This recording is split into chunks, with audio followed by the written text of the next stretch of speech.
تو یہ سورۃ الملک قیامت کے دن اسے اس طرح اپنے پروں میں ڈھانپ لے گی کہ جس طرح مرغی بچوں کو، اپنے چوزوں کو اپنے پروں میں ڈھانپ لیتی ہے۔ تو اس سورہ ملک کا اختصاص کیا تھا رفقا محترم؟ خصوصیت کیا تھی؟ اہمیت کیوں تھی؟ تو یہ سورۃ الملک 66 سورت جو ہے، آیت نمبر 9 اور 10 یہ آیات ہم دیکھتے ہیں۔ الفاظ ہیں آیت نمبر 8 کے خاتمے پر، کلما القی فیہا فوج سألہم خزنتہا الم یاتکم نذیر۔ وہاں ہم نے دیکھا 39/71 میں کیا فرمایا تھا؟ رسول آئیں گے، کیا تمہارے پاس تمہارے اندر سے رسول نہیں پہنچے؟ اور یہاں فرمایا کیا تمہارے پاس نذیر نہیں آئے؟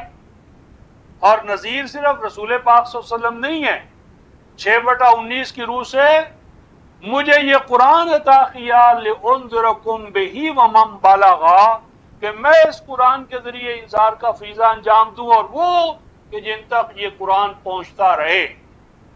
تو یہ امت سب کی سب جو ہے انذار کے فریضے کو ادا کرنے پر مامور کی گئی ہے۔ تو کیا تمہارے پاس نذیر نہیں آئے تھے؟ قرآن سے آگاہ کرنے والے، قرآن کے حقائق سے آگاہ کرنے والے؟ قالوا بلا، وہ کہیں گے ہاں قرآن سنانے والے تو آئے تھے، قرآن بتانے والے تو آئے تھے۔ اچھا، قد جاءنا نذیر، آئے تھے ہمارے پاس آگاہ کرنے والے، آگاہی عطا کرنے والے، نذیر آئے تھے، تو تم نے پھر کیا کیا؟ فکذبنا، ہم نے کہا یہ جھوٹے ہیں۔ کیوں؟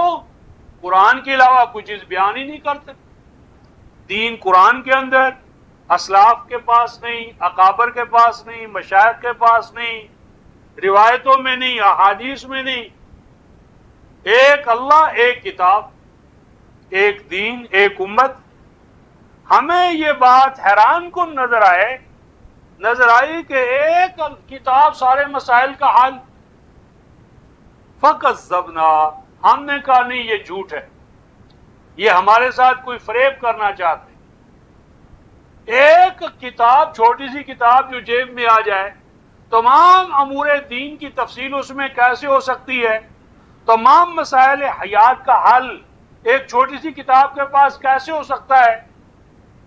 فکذبنا، ہم نے تکذیب کی، جھوٹا قرار دیا۔ اور آگے قرآن کہتا ہے وَقُلْنَا مَا نَزَّلَ اللَّهُ مِنْ شَيْءٍ، اگر اللہ نے قرآن کے علاوہ کوئی اور دوسری چیز نازل نہیں کی تو پھر اللہ نے نازل کیا کیا ہے؟ یہ تو ناقص ہے، یہ تو کچھ بھی نہیں، یہ تو چھوٹا سا قرآن ہے، اس میں ہمارے مسائل کیسے حل ہوں گے؟ ان انتم الا فی ضلال کبیر، ہم نے انہیں کہا تم بدرا ہو گئے ہو باپ دادا کا راستہ چھوڑ کر، اور قرآن سے ہٹی ہوئی روایتوں کو چھوڑ کر تم بہت بڑی گمراہی میں مبتلا ہو گئے ہو۔ اس پر آگے قرآن کہتا ہے رفقائے محترم، وَقَالُوا، وہ قیامت کے دن کہیں گے لَوْ كُنَّا نَسْمَعُ، اے کاش کہ ہم ان قرآن والوں کی باتوں کو سنا کرتے۔ ہم تو قرآن سننے کے روادار ہی نہیں تھے، ادھر قرآن خالص بیان ہوا، ادھر ہماری تیوریاں چڑھ گئیں، ہمارے اوپر ایک خاص کیفیت طاری ہو گئی۔ اے کاش کہ ہم قرآن کو سنا کرتے۔ اور آگے رفقائے محترم، او نہ اکیلو، سن لینا ناکافی ہے، اے کاش کہ ہم قرآن پر اپنی عقلوں کو پابند کرتے، قرآن پر عقل لگاتے، قرآن کو اپنی توجہ کا موضوع بناتے۔ اگر ہم قرآن سننے والے ہوتے اور قرآن سمجھنے والے ہوتے تو قرآن کہتا ہے ما کننا فی اصحاب السعیر، تو یقیناً آج ہم جہنم میں نہ آتے۔ جہنم میں جانے کا بنیادی سبب کیا ہے رفقائے محترم؟ قرآن نہ سننا اور قرآن نہ سمجھنا، قرآن سے اپنا رشتہ کاٹنا ہی دراصل جہنم میں جانا ہے۔ جہنم کیا ہے؟ قرآن سے کٹا، جہنم میں گرا۔ قرآن سے کٹاؤ، جہنم ہے۔ قرآن سے جدائی اور علیحدگی جہنم ہے۔ قرآن کو ناکافی قرار دینا جہنم ہے۔ اے کاش کہ ہم قرآن کو سننے والے، سمجھنے والے بنے ہوتے، آج ہم جہنم میں نہ جاتے۔ آگے دیکھیے رفقائے محترم، الفاظ قرآن کیا ہیں؟ فَاعْتَرَفُوا بِذَنبِهِمْ، پس وہ جہنمی جہنم میں جا کر اعتراف کریں گے کس چیز کا؟ بِذَنبِهِمْ، گناہ کا۔ گناہ کیا ہے؟ قرآن کو نہ سننا، قرآن پہ عقل سے کام نہ لینا۔ یہ وہ گناہ ہے، تمام گناہوں کا دروازہ یہاں سے کھلتا ہے۔ ہر گناہ قرآن سے دوری کا گناہ ہے، ہر گناہ قرآن کو نہ سمجھنا، یہ وہ بنیادی گناہ ہے جو تمام گناہوں کا راستہ کھولتا ہے۔ پس وہ اپنے اس گناہ کا اعتراف کر لیں گے، اور آگے قرآن کہتا ہے فَسُحْقًا لِأَصْحَابِ السَّعِيرِ، پس پیس ڈالے گا یہ گناہ، ان کی شخصیت کو پارا پارا کر دے گا۔ کوئی عمل اس گناہ کے بعد اللہ کے ہاں قبول نہیں ہوگا۔ اس گناہ کے بعد کوئی نجات کا راستہ ان کے لیے نہیں کھلے گا۔ یہ گناہ اتنا بڑا گناہ ہے کہ تمام گناہ اس کے سامنے ہیچ ہے، فروتر ہے۔ اور اس کے بعد آخری آیت، جس طرح میں نے عرض کیا کہ یہ کام کرنے والوں کو چونکہ طرح طرح کے فتووں سے، حالات سے دوچار ہونا پڑے گا، ایسا ہوگا کہ وہ سلام کا جواب نہیں دے، کہیں یہ اشرار ہیں، بے دین ہیں، گمراہ ہیں، بد ہیں۔ تو اس لیے ایک مقام اور ہم دیکھتے ہیں، سورہ الصاد 38 سورہ آیت نمبر 63، 62 اور 63۔ قرآن کہتا ہے جب یہ لوگ جہنم میں جائیں گے وہاں انہیں حیرانگی ہوگی۔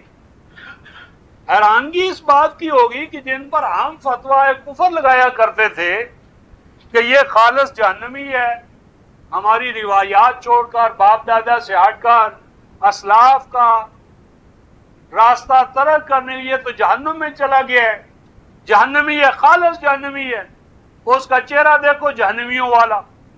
قرآن کہتا ہے سورہ القصص سواد 38 سورہ آیت نمبر 62، وَقَالُوا، اور وہاں جا کر وہ کہیں گے مالنا، کیا ہو گیا ہے ہمیں، ہماری آنکھوں کو کیا ہو گیا، ہمیں کیا ہو گیا ہے، لا نرا رجالا کنا نعدہم من الاشرار، کیا ہو گیا ہے آج ہمیں کہ نہیں نظر آ رہے ہمیں وہ لوگ جہنم میں ہم آ گئے، اور جن لوگوں کو ہم جہنمی کہا کرتے تھے، فاسق کہا کرتے تھے، کافر کہا کرتے تھے، وہ آج جہنم میں ہمیں نظر ہی نہیں آ رہے۔ مالنا، کیا ہو گیا ہے ہمیں، لا نرا رجالا، نہیں نظر آ رہے آج جہنم میں ہمیں، رجال کچھ مرد، عورتیں، آدمی، کنا نعدہم، کہ جن کو ہم نے اپنے مردم شماریوں کے رجسٹروں میں، اپنی لسٹوں میں ڈکلیئر کیا ہوا تھا یہ پکے کافر ہیں، اشرار ہیں، بدماش ہیں، دین کا حلیہ بگاڑ رہے ہیں، ان سے بڑھ کر ان سے بچو، یہ بے دین لوگ ہیں۔ اور کیا ہو گیا ہے آج ہمیں، لا نرا رجالا، نہیں نظر آ رہے ہمیں وہ آدمی، کنا نعدہم، جن کو شمار کر رکھا تھا ہم نے، شماریات، یعنی ہمارا جو شماریات کا نظام اور سسٹم تھا اس کی روح سے تو وہ سٹیمپ ہماری لگی ہوئی تھی، یہ پکا شریر ہے، بدماش ہے، کافر ہے، جہنمی ہے، آج ہمیں وہ جہنم میں نظر ہی نہیں آ رہا ہے۔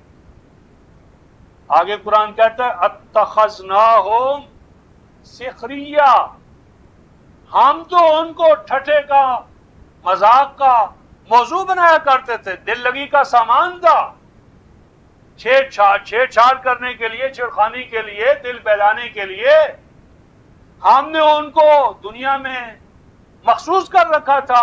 آج ہمیں وہ نظر نہیں آ رہا ہے، ہم زاغت عنہم الابصار، یا ہماری آنکھوں کو کوئی دھوکہ لگ رہا ہے۔ کیا ہو گیا ہے؟ قرآن کہتا ہے ان ذالک لحق تخاصم اہل النار، فرمایا اے اہل ایمان، جہنم میں تم ان کا جھگڑا دیکھو گے تو یہ جہنمی خود ہیں، اور جہنم میں جانے کا فتویٰ لگاتے ہیں ان پر جو الدین کو الکتاب، کتاب الہی، کتاب سماوی میں سمجھتے ہیں۔ تو میں نے 3 پوائنٹس کو رفقائے محترم آج کے درس میں یعنی واضح کرنے کی کوشش کی ہے کہ ہمارا اختصاص ہے توحید، اور ہم کلا کما کرنا چاہتے ہیں شرک کا، منادی کرنا چاہتے ہیں توحید کی، اور توحید کی منادی میں رد تردید کرنا چاہتے ہیں شرک اور اس کے مظاہر کی۔ پہلا نقطہ۔ نمبر 2، ہماری بنیادی دعوت ہے کہ دین اور دین خالص، دین کامل، وہ تمام تر موجود ہے کتاب اللہ میں۔ دین کے کسی مسئلے کے لیے ہم قرآن سے باہر جانے کے محتاج نہیں۔ قرآن سے باہر جو کچھ ہے وہ نفاذ دین کی تاریخ تو ہو سکتی ہے، اصل دین نہیں۔ اصل دین سب کا سب کتاب اللہ میں موجود ہے۔ اور اسی ضمن میں ہم تیسری بات یہ کہنا چاہتے ہیں کہ آپ کی اور میری کامیابی کا دار و مدار صرف اور صرف کتاب اللہ کے تمسک میں ہے، اور کتاب اللہ ہی کے حوالے سے رفقائے محترم آپ کی اور میری جواب دہی ہے۔ نماز پہلا مسئلہ نہیں، قرآن پہلا مسئلہ ہے، اور قرآن آخری مسئلہ ہے۔ جس نے قرآن کا اے پیپر، جس طرح ہمارے ربانی بھائی کہا کرتے ہیں، A paper B paper, A paper compulsory ہے، توحید کا، قرآن کا پہلو کویسچن ایگزامنے پر پیپر کمپلسری ہے۔ جس نے یہ پاس کیا ہوگا اس کو بی پیپر میں بیٹھنے کی اجازت ہوگی۔ بی پیپر ہے اعمال کا، اعمال کے حق اور باطل ہونے کا فیصلہ الکتاب کرے گی، کتاب میزان کرے گی۔ بس آپ کی اور میری پہلی ذمہ داری کتاب اللہ کی ہے، مسئولیت ہماری کتاب اللہ کی، کتاب اللہ کے حوالے سے ہم جواب دیں ہیں۔ اس کے حق کو حق مانے، اس کے باطل کو باطل مانے، اس کے حلال کو حلال مانے، اس کے حرام کو حرام مانے۔ اور اس مسئولیت یا جواب دہی کے حوالے سے رفقائے محترم آپ کو اور میرا کام فریضہ رسالت ہے۔ نبی پاک صلی اللہ علیہ وسلم کے نائب ہونے کے حوالے سے آپ پر ایمان، جو دراصل ایمان بالقرآن ہے، یہ ایمان بالرسول، ایمان بالکتاب ہمارے اور آپ کے اوپر واجب قرار دیتا ہے کہ ہم الکتاب کو سیکھیں، سکھائیں، اس کے نور سے اپنے آپ کو آراستہ کریں، اور اس کے انوار و تجلیات کو دوسروں تک پہنچائیں کہ عذاب کے سے بچنا اس کے سوا کچھ نہیں کہ ہم کتاب اللہ کی منادی گھر گھر، قریہ بقریہ، کو بقو، دنیا کا کوئی فرد بشر ایسا نہ ہو کہ جس تک ہم کتاب اللہ کا نور، اس کا علم، اس کی حکمت پہنچانے والے نہ ہوں۔ تو اس ضمن میں کتاب اللہ کا یہ نور، یہ انذار ہم آگے کیسے پہنچائیں، اس کے لیے ہمارا طریقہ کار کیا ہوگا، ہماری ذمہ داری کہاں تک ہے، کہاں تک نہیں ہے۔ اس ضمن میں سورۃ الانعام آیت نمبر 54 اور 55 56 یہاں سے ہم اگلے درس کا آغاز کریں گے کہ کتاب اللہ کے حوالے سے ہمارے فرائض و واجبات کیا ہیں، یا ایمان بالقرآن جو ہے وہ ہماری کیا ذمہ داریاں ڈٹرمن کرتا ہے۔ تو اگلا درس ہمارا ہوگا ایمان بالقرآن اور امت قرآنیہ جو ہے اس کے قرآنی فرائض و واجبات۔ تو یہ سورۃ الانعام کی آیت نمبر 54 سے لے کر 56 تک 3 آیات مرکزی ہوں گی۔ اسی کو ہم آگے لائیں گے۔ تو آج اس حوالے سے یہ درس ختم ہوتا ہے۔ تو آخر دعوانا ان الحمدللہ رب العالمین۔